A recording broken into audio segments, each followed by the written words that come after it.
Hi, this is Angela with Angela's Nurse Toolbox. Do you have an order to give a medicine IV push? I'm going to show you the correct steps in order to successfully give your patient an IV push medication safely.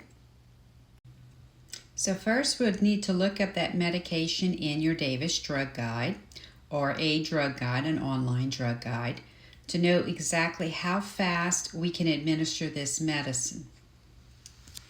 Other things we'll need: a scrub site hub to clean the IV site. You'll need your normal saline flush and another Curos cap to put on after you had finished your administering the medicine. And of course, we would have our medicine drawn up in our syringe. So when you go and look up your medicine in your drug guide, it's going to be under the implementation.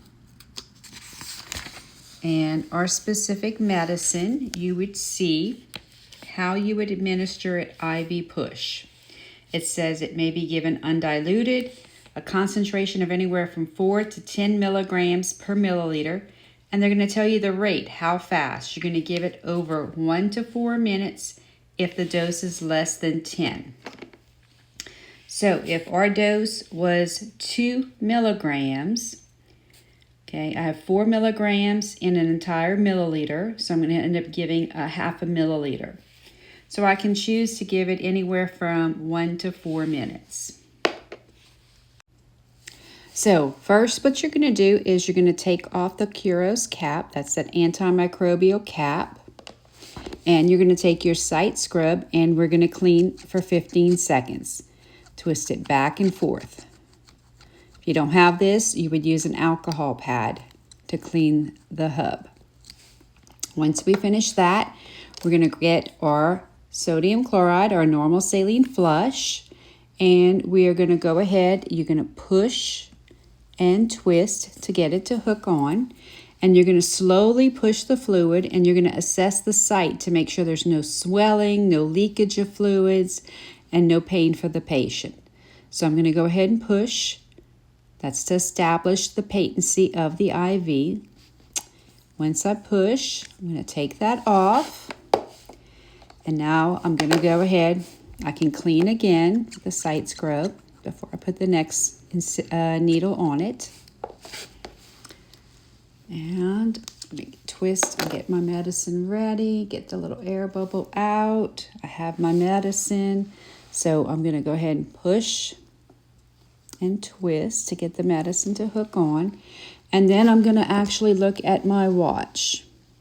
Okay, as I push. If I'm going to push this over a whole minute, I can push a little bit at a time. Chit chat with your patient. Push a little bit more. Chit chat.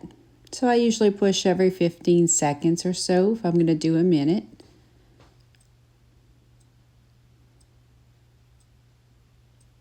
Push a little bit more and see how they tolerate it until I am completely done. Okay, so you definitely need a watch with a second hand when you're doing this. Once I am finished inserting all of the medicine, I can clean that site again.